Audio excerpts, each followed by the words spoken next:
Hello students, good evening to all. So today we'd like to start grammar class where we will be learn voice. There are two types of voice, active and another is called as passive voice. So এই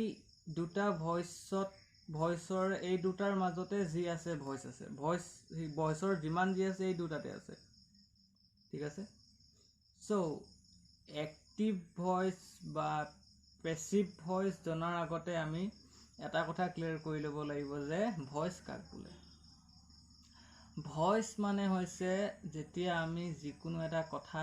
দুই ধৰণে ক'ব পাৰোঁ বা দুই ধৰণে লিখিব পাৰোঁ। প্ৰথম ধৰণটোত যিটোৱে কয়, যিটো কৰ্তা থাকে, কৰ্তাই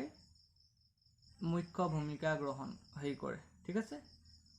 মেইন পাৰ্ট লয় কৰ্তা, ছাবজেক্ট। ছেকেণ্ডটো হৈছে য'ত কৰ্ম মানে যিটো অবজেক্ট আছিলে সি মেইন পাৰ্ট লয়। এটা বাক্য লিখিলোঁ, আই লাইক এপলছ। আইটো হৈছে ছাবজেক্ট, লাইকটো হৈছে verb and the apple is the object.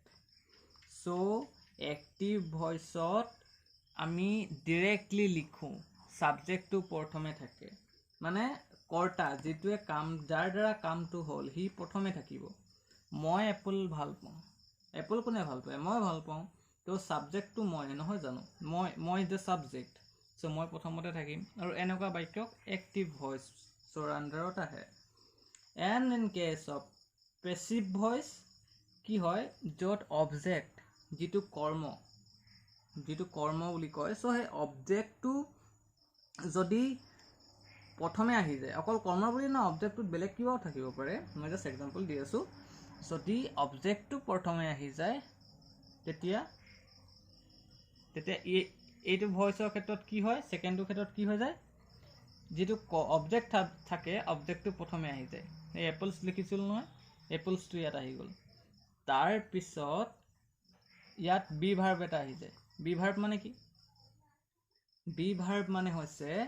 যে এম, ইজ, আৰ, ৱাজ, ৱেৰ পাইছিলা, সেইবোৰে বি ভাৰ্ব। তাৰে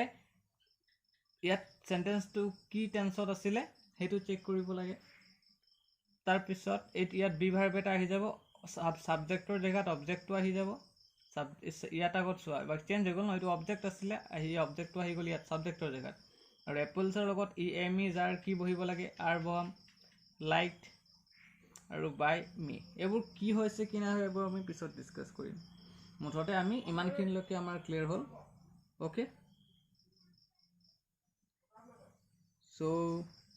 কিছুমান ৰুল আছে ভইচৰ, আমি ৰুলবোৰ শিকি লওঁ। যদি কাৰোবাৰ কিবা অসুবিধা হয় বুজোতে মোলৈ মেছেজ কৰিব বা সুধিবা, ঠিক আছে। Rules of voice change. Voice, passive voice, active voice, এইকেইটা ভইচৰ ৰুল চেঞ্জ কৰোঁতে কি হয়, মানে কোনকেইটা ৰুল চেঞ্জ কৰোঁতে নহয়, মানে চেঞ্জ কৰোঁতে এক্টিভৰ পৰা আহিলে চেঞ্জ কৰিলে বাট। চ' তেনেকুৱাই ভইচ চেঞ্জ কৰোঁতে একচুৱেলি কি হয়, কোনবোৰ ৰুল ইউজ হয় সেইখিনি আমি চাম ইয়াত, ঠিক আছে। চ' বহুতকেইখন বুকত বহুত নিচিনা ধৰণৰ ৰুল দিয়া আছে, কিছুমানততো 12টা 14টা 15টা এনেকুৱাও ৰুল দিয়া আছে। বাট মই যিমান পাৰোঁ তোমালোকক সংক্ষেপে লিখাবলৈ ট্ৰাই কৰিম, ঠিক আছে। প্ৰথম কথা,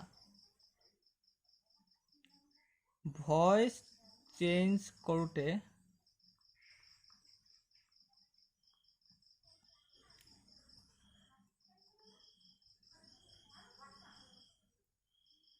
এক্টিভ ভইচৰ ছাবজেক্ট মানে কৰ্তা যোনে কামটো কৰিলে, পেছিভ ভইচত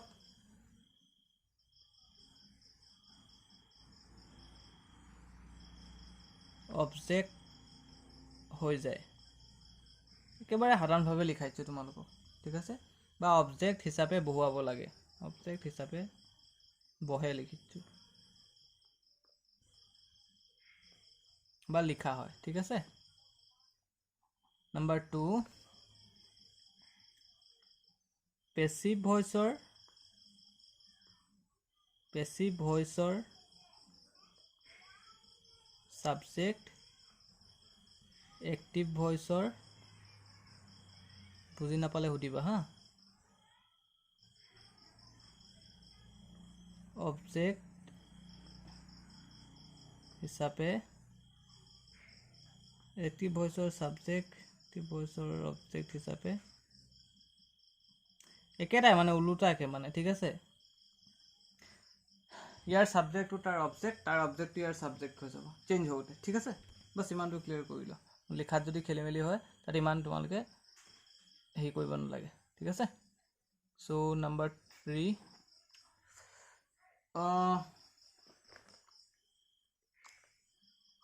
যেতিয়া এক্টিভ ভইচৰ পৰা পেসিভ ভইচলে বাক্যটো চেঞ্জ কৰা হয় তেতিয়া যিটো পেসিভ ভইচত যিটো অবজেক্ট আহে তাৰ আগত কি বহিব এই অবজেক্টৰ আগত প্ৰিপজিশন বহে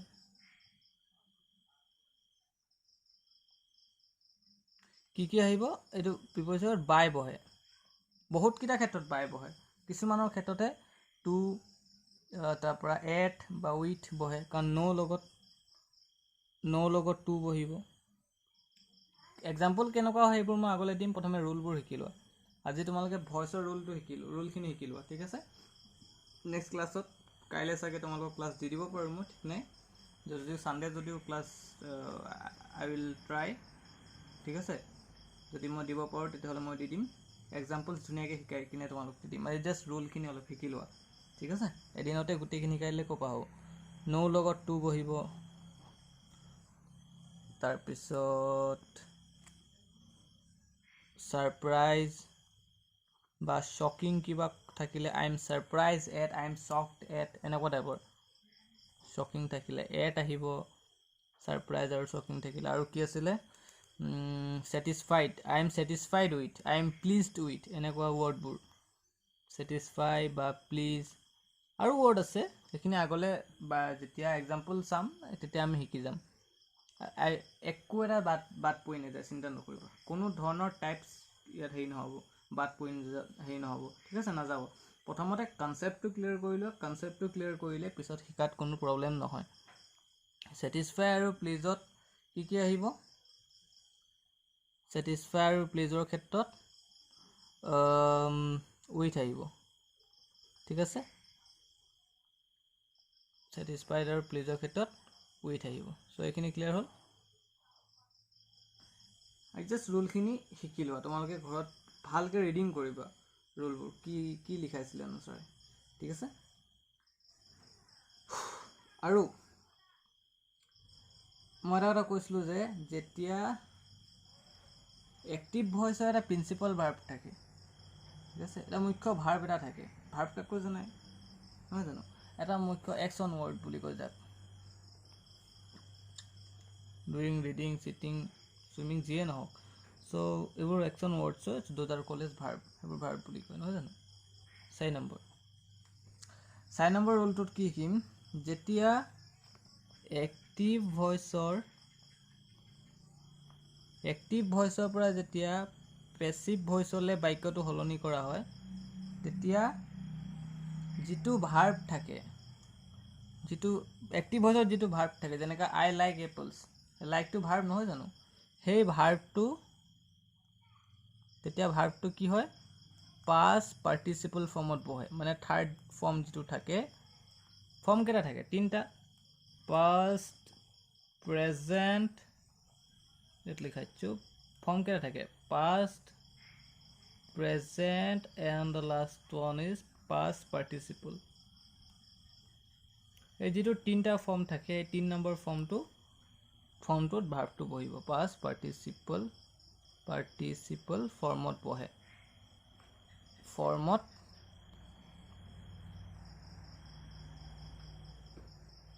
past participle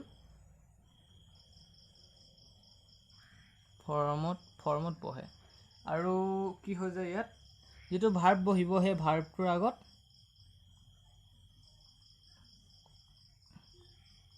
এটা বি ভাৰ্ব থাকে বি ভাৰ্ব বুলি কয় তাক যেনেকৈ যে am is are was were be verb পঢ়ে কেনেকুৱা মানে বি ভাৰ্ববোৰ হৈছে আৰ ইজ ৱাজ ৱেৰ এইবোৰ ঠিক আছে এইবোৰ বি ভাৰ্ব চ' বা এমো আহি যাব পাৰে কেতিয়াবা এইখিনি ঠিক আছে চ' আৰু আছে এটা ৰুল সেইখিনিও আমি শিকি লৈছোঁ আৰু নৰ্মেল ৰুলছখিনি আমি শিকি লৈছোঁ ঠিক আছে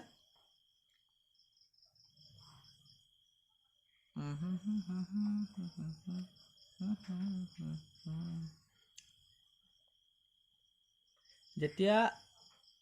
আই থাকে এক্টিভৰ পৰা পেছিভ বা পেছিভৰ পৰা এক্টিভ যলৈকে নিয়ে দুটা ফৰ্মৰ কথা পাতি আছোঁ যেতিয়া আই থাকে তেতিয়া কি হৈ যায় মি হৈ যায় ঠিক আছে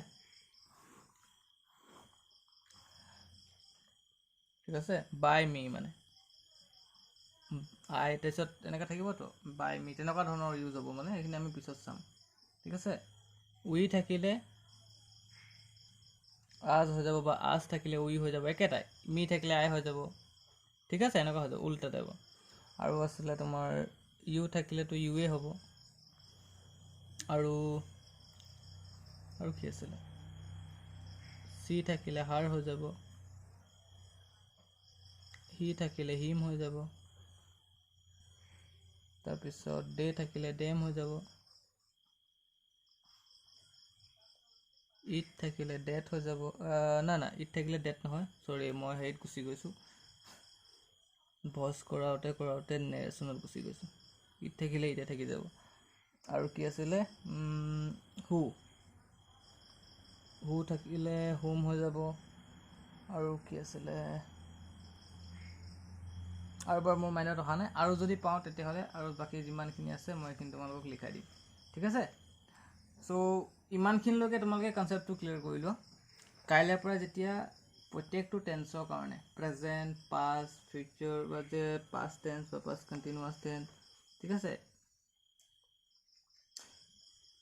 ফিউচাৰ টেন্স চ' এই গোটেইখিনিৰ কাৰণে ভইচ কেনেধৰণে চেঞ্জ হয় চ' সেইখিনি আমি কাইলৈ ডিছকাছ কৰিম ঠিক আছে